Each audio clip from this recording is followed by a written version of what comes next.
और अब बात करेंगे हमारी खास पेशकश नहीं रहे फादर ऑफ डीएनए, वो शख्स जिसने इंसान के अस्तित्व की किताब का सबसे बड़ा रहस्य खोला। वो वैज्ञानिक जिसने बताया कि जिंदगी दरअसल लिखी जाती है डीएनए के अक्षरों में। वो महान दिमाग जिसने मानव जाति को अपने ही जेनेटिक कोड का आईना भी दिखाया। आज वो नहीं रहे फादर ऑफ डीएनए। नोबेल पुरस्कार विजेता दुनिया के मशहूर वैज्ञानिक जेम्स डी वॉटसन नहीं रहे। जी हां, 97 साल की उम्र में वो इस दुनिया को अलविदा कह गए, लेकिन पीछे छोड़ गए वो खोज जिसने पूरी इंसानियत की दिशा ही बदल दी है। आज जब हम genetic research, medical science, cloning या बायोटेक्नोलॉजी की बात करते हैं तो हर जगह उनके सिद्धांत, उनकी सोच और उनकी विरासत गूंजती है।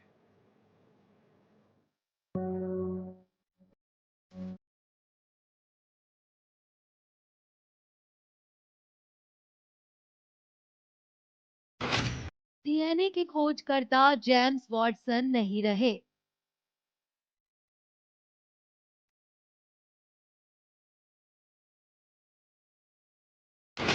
नोबेल विजेता जेम्स वॉटसन का निधन।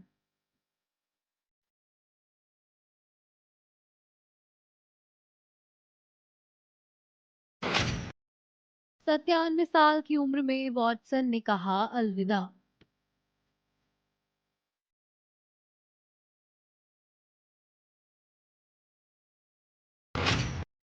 डीएनए की डबल हेलिक्स खोज से बदल दी दुनिया।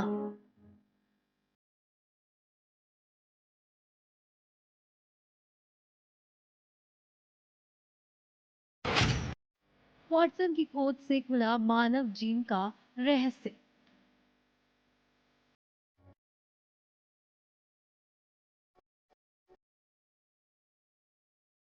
स्ट्रक्चर ऑफ डीएनए की खोज करने वाले अमेरिकी नोबेल पुरस्कार विजेता वैज्ञानिक जेम्स वॉटसन का 97 साल की उम्र में निधन हो गया।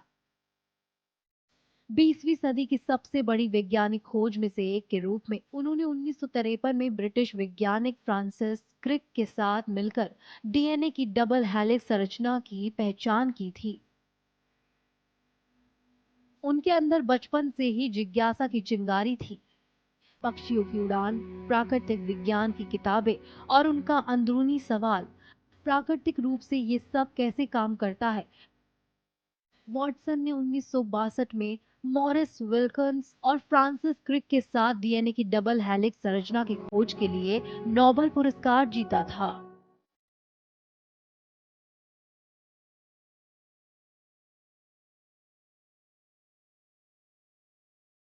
उस समय उन्होंने कहा था, हमने जीवन का रहस्य खोज लिया है। बाद में नस्ल पर दिए गए उनके विवादग्रस्त बयानों की वजह से वैज्ञानिक समाज ने उनसे दूरी बना ली। बता दें, विज्ञान के इतिहास में वॉटसन का स्थान निश्चित है, लेकिन उनकी छवि पूरी तरह से पारदर्शी नहीं रही। नस्ल और लिंग को लेकर दिए गए उनके बयानों ने उनके सम्मान को गंभीर रूप से नुकसान पहुंचाया। एक टीवी कार्यक्रम में उन्होंने एक विवादित बयान दिया कि जीन काले और गोरे लोगों के आईक्यू परीक्षणों में अंतर का कारण हो सकते हैं।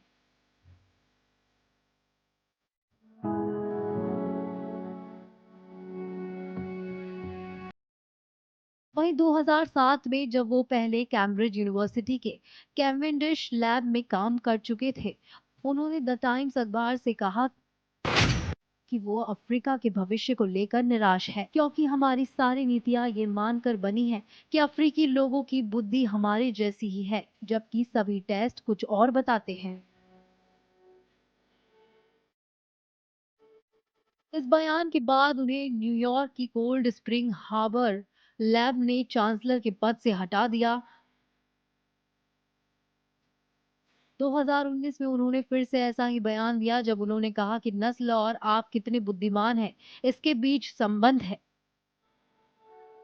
इस बयान के बाद लैब ने उनसे सभी उपलब्धियां छीन ली, जैसे चांसलर एमेरिटस, प्रोफेसर एमेरिटस और मानद ट्रस्टी।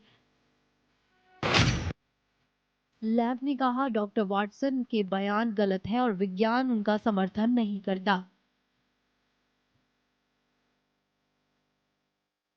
डीएनए की खोज 1969 में हुई थी, लेकिन तब वैज्ञानिक इसकी संरचना नहीं जानते थे।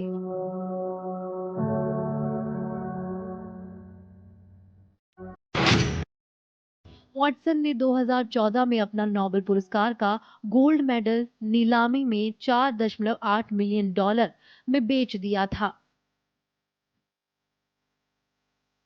वॉटसन का कहना था कि वो ये पदक इसलिए बेच रहे हैं क्योंकि नस्ल पर अपने बयानों के बाद वो खुद को वैज्ञानिक समुदाय से अलग थलग महसूस कर रहे थे। जहां एक रूसी अरबपति ने ये पदक $4.8 मिलियन में खरीदा और तुरंत ही उसे वॉटसन को वापस दे दिया। वॉटसन का जन्म अप्रैल 1928 में शिकागो में हुआ था। उनके माता-पिता जीन और जेम्स इंग्लैंड, स्कॉटलैंड और आयरलैंड के वंशज थे। 15 साल की उम्र में उन्होंने यूनिवर्सिटी ऑफ शिकागो में पढ़ाई के लिए स्कॉलरशिप हासिल की। डीएनए की संरचना पर शोध जारी रखने के लिए वे कैम्ब्रिज गए, जहां उनकी मुलाकात फ्रांसिस क्रिक से हुई। दोनों ने मिलकर डीएनए की संभावित संरचनाओं का बड़ा मॉडल तैयार करना शुरू किया। 1968 में वॉटसन ने न्यूयॉर्क राज्य की कोल्ड स्प्रिंग हार्बर लेबोरेटरी का कार्यभार संभाला, जो एक पुरानी संस्था थी। उनके नेतृत्व में ये दुनिया के सबसे प्रमुख वैज्ञानिक अनुसंधानों केंद्रों में से एक बन गई। Bureau report, Bharat express.